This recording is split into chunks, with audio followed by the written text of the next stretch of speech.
Hey, I'm Roland with Mobile Geeks, and what we have right here is the HTC One, and it's both generation of the new device. So basically, we have the M7 on the left and the M8, which is the 2014 edition that just got announced today in London. And we want to compare these two devices very, very quickly. I can't go into any depth things because I have to catch a flight later on, but we're probably gonna have a more in-depth comparison coming up in the next couple of days or maybe next week because we're all traveling right now. So on the left we have the well-known HTC One M7 first generation device based on a Snapdragon 600 1.7 gigahertz quad core running a 1080p screen with 4.7-inch diagonal and boom sound.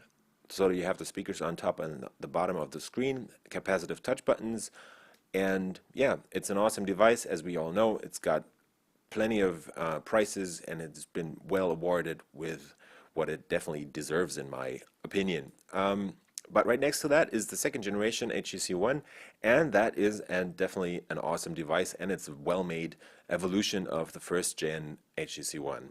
Because what you get now is a Snapdragon 801 2.3 gigahertz CPU in there. In Asia, it's actually a 2.5 gigs CPU, still 2 gigs of RAM, but now we also have a 16 gigabyte edition because that's the first difference between the two devices.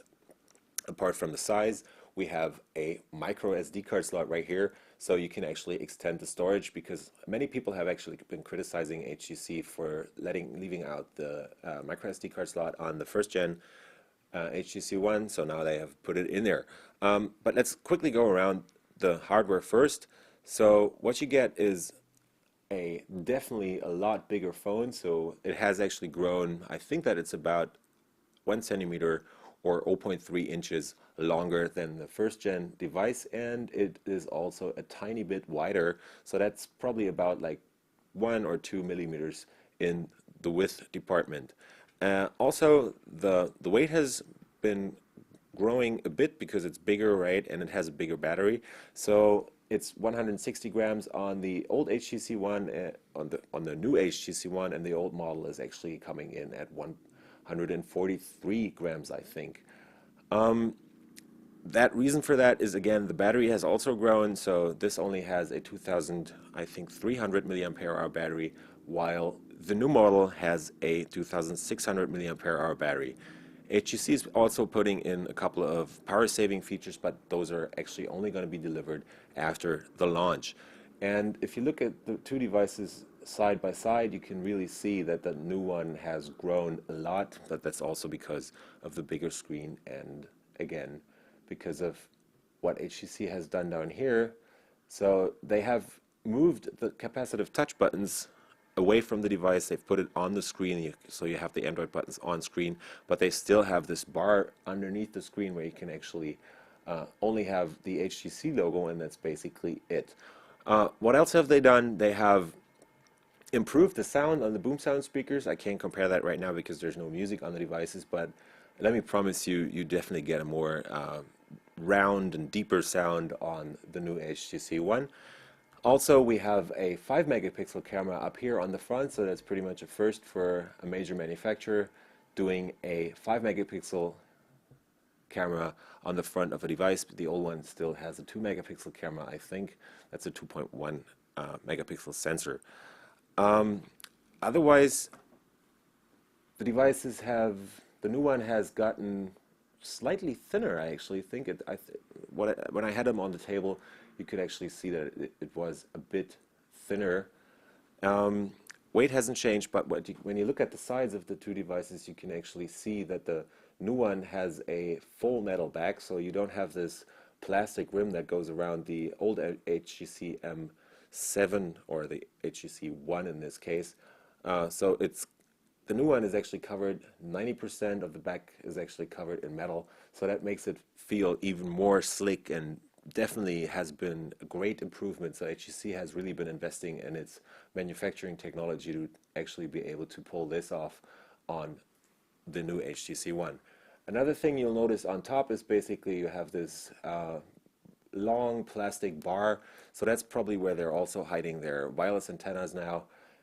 Also integrated again is a infrared sensor, which is infrared blaster, which is integrated into the home button or the power on and off button on the old model, and now has been probably integrated into this black bar on top. Yeah, otherwise the two devices look pretty much the same, at least from the front, but the new casing makes it look a lot or quite a bit different when you look on the sides. Another big difference is actually the camera on the back, because the old one has a 4.1 megapixel ultra pixel camera with larger pixels than other devices maybe have, but HTC has kept the same, I think it's the same 4.1 megapixel sensor on the main camera on the new HTC One, but what they've done is actually they've integrated this thing up here, which is a 2 megapixel camera working as a depth sensor, so you capture depth information in hardware. So other companies are doing this in software, but HTC is actually using its hardware to make it to make you able to set the focus point on a picture you've taken. After you've taken the picture, you can switch around and do some pretty nice effects using the bokeh effect that actually is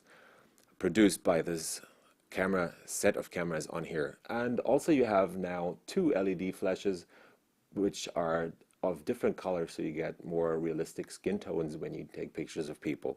Also, the new one feels even higher end than the old HTC One. The old HTC One definitely has a great feeling to it. I've been using it for a week now, preparing for this, and it really feels great, but the new one is totally in a different department. They're actually pulling things to another level, and this is definitely a nice device you might want to get. So basically, this has been my very, very quick comparison of the HTC One of the first generation and the second generation HTC One. There's also a big difference in software because we have HTC Sense 6.0 on the new one and HTC Sense 5.5 on the old one. One quick example of the differences between this is actually that HTC has integrated kind of a knock-on feature or a double tap, whatever you want to call it. You might know this from Nokia or LG. So you double tap the screen and the device should wake up from its standby, and you can quickly switch back and forth between standby and the clock or lock screen in this case. There's a couple of other gestures where you actually swipe in from the left to open blink feed, and you swipe in from the right to open the last opened app, but we'll show you these in another video. So this has been Roland with Mobile Geeks, quickly checking out the new HTC One and the old HTC One, and I'll see you around.